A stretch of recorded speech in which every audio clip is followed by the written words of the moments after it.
Welcome back to the Weekly Politics Show. I'm Councillor Premier with co-host Councillor Andrew Wood. So, first section, we're going to talk about the Tower Hamlets referendum campaign. It's been quite a colourful campaign, Andrew. There's been a lot of fun.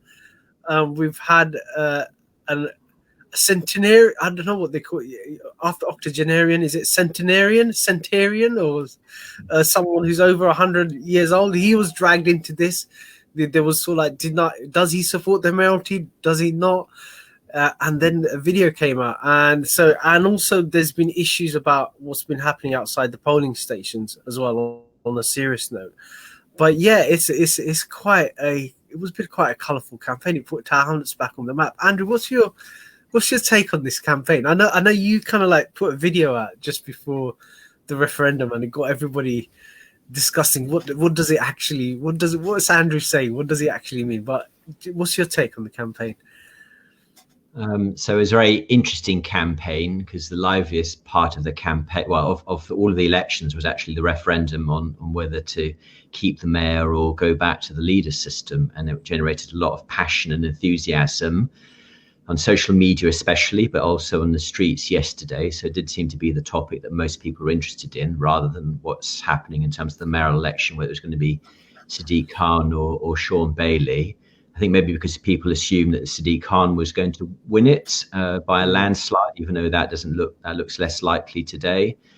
But it was very passionate and some quite profound issues. And I think my concern, which is why I did the video, is that actually we don't know enough about how the leader system will work. And I keep catching people saying cabinet system or leader in cabinet. But if you remember what was on the ballot paper, it actually said leader system. It didn't use the words cabinet. And I think that's quite telling in terms of how the campaign worked. Whoever leader is may well have a really strong and vibrant and powerful cabinet, but as I understand it, it's going to be up to the leader to decide that. It's not actually baked into the system itself. Yeah, it's what I found kind of interesting is it brought up a lot of issues that have been bubbling away. So that was channeled into the systems kind of ish, and there's a very strong anti-incumbency kind of feeling. Like Labour has a monopoly of power, and we need a system to keep that in check or actually change them. So that was just having conversations with people. That was actually driving the campaign to keep the mayoral system. So there is an assumption that they will look for Rahman supporters, but I actually came across sort of like a wide variety of people who are not look for Rahman supporters, who from all backgrounds, all demographics, who basically saw the mayoral system as kind of like a reset button that people can press if things go too far, because given the way our electoral system is, it's the entire Hamlets. We literally have a one-party state. What's your thinking on that? Do you have similar conversations with people who just talking to you about it? Mm-hmm. Yeah, so interesting. There was actually a former UKIP person who's very passionate about UKIP a few years ago, and she was very passionate about keeping the mayoral system. I sort of saw her on social media.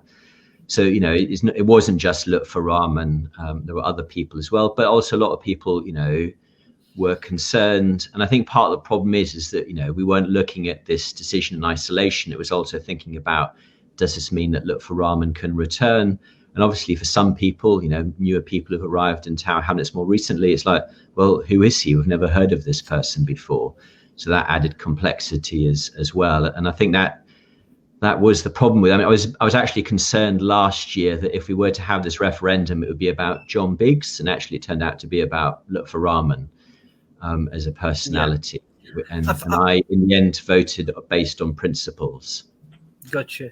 I think the other thing is it's the imagery as well, the perception as well. The other thing that people that I got when I was sort of like walking down the ward, so everybody knew that I kind of like kept silence kind of ish. I took an oath of silence, omerta, on this issue. But so it was interesting that all sides could have frank discussions with me. But one of the things that came out was sort of like the unfairness of it. So again, what's happened is that the whole thing got wrapped up into the previous mayor. So so it's sort of like it's a basic thing in campaigning. So what happened was my Labour colleagues all leading together basically defined the campaign as Stop Lutfur Rahman kind of ish, which so they amplified the previous mayor. And then when it comes to the optics, you had everybody on one side and you had this lonely former solicitor on the other, local lad, doesn't wear a tie, walks around, taking on everyone, like it just seems like, why are they beating up on this guy, and that's what it generated, that kind of sympathy.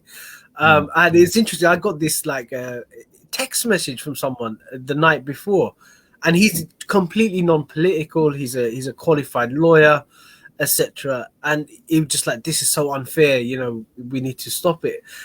So it's completely so like it just shows that you could run a campaign, but it's interpreted by the electorate in a different way, and it has its own kind of story to it. What's your take on this kind of video gates of people supporting, or people's posters kind of ish?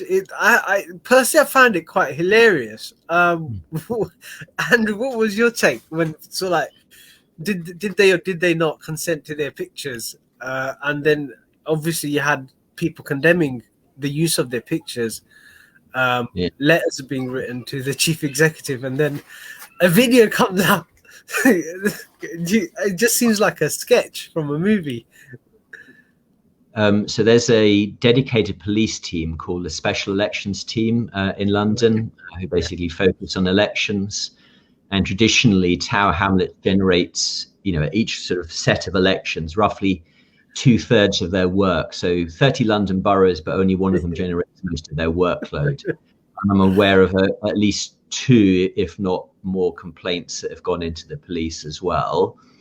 So that will also be very interesting to kind of see what happens from that. So again, it's classic Tower Hamlets. But the other interesting thing about this, campaign and referendum is actually how well organized the sort of what you call them, the old Aspire or Tower Hamlets First or Lutfur Rahman party was. They put out high quality leaflets. They did their videos as well. So for an organization that has, one councillor and no other real backup, in terms of the manpower that they put onto the streets, it was quite impressive. So it actually does show that, if the mayoral system wins, that actually, this could, be a good testing ground for the mayoral elections in May 2022. And it is plausible that Lutfur Rahman could get re-elected. That's not my preference, but my view is that you should beat him at the ballot box rather than trying to rig the system from stopping him from running. Yes.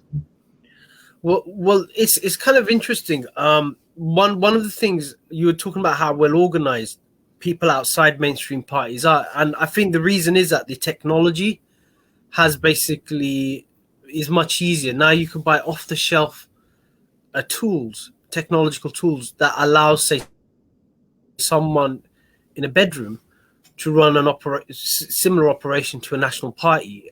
A good example is the Northern Independence Party, which came out of a Twitter account, and I don't know how much they polled at the end, but I didn't check that out, to be honest. But in the opinion polls, they were getting about 6% sort of ish, and that's totally on social media presence sort of ish.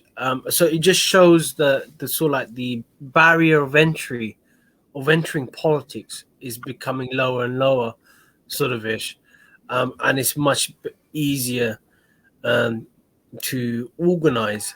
And I think the other thing is there's a general trend of in politics to move away from mainstream parties, and that's what the mayoral system allows, is for people to have an alternative to the mainstream parties. And not just in Tower Hamlets, you've had areas outside of Tower Hamlets where you've had independent mayors, but also throughout the world where you, you might have independent mayors, or you might have individuals who are considered mavericks in their parties becoming mayors. So I think there is there is these kind of general trends which allow players outside the mainstream political parties to punch above their weight. Any final thoughts? What's your take on the videos of people hassling people outside outside the polling booths, which I found quite bizarre, kind of after all the issues that we've had in Tower Hamlets, and having the boxes, kind of it's a traffic box. People still just don't take the lessons. Yeah. No, well, I think it does mean that next May that we'll have police outside each polling station again, because I only saw one police officer yesterday at one polling station. And I think that, the rules are still not clear enough. And I shared on Twitter, on social media, what the rules are for tellers, but we don't actually have traditional tellers where people ask how you voted when you left. And I think, activity on election days can be okay as long as it's kind of done without getting in people's faces. And if you're just giving them information, you're just, standing there if they want to ask you questions. And it can be fun. And I think it's not necessarily inappropriate. But some of what I heard at what happened yesterday definitely was inappropriate. And again, I know reports are being made to the police as well, and that's not acceptable. And I know people, and also we had really long queues in some polling stations. So at Seven Mills School, I know people who didn't vote because every time they went, they just saw this massively long queue. So that would have had an impact on turnout as well. So turnout was really strange. I've heard like in Wapping, turnout was near 50% apparently, whereas in other places it was hitting 20 or below 20. So again, turnout would be interesting just to see that breakdown of turnout. And again, that might have an impact on the result. We don't know. So I think until we get the figures from all the polling stations. So that's something that I'll be watching to see what the turnouts were in each of the polling stations.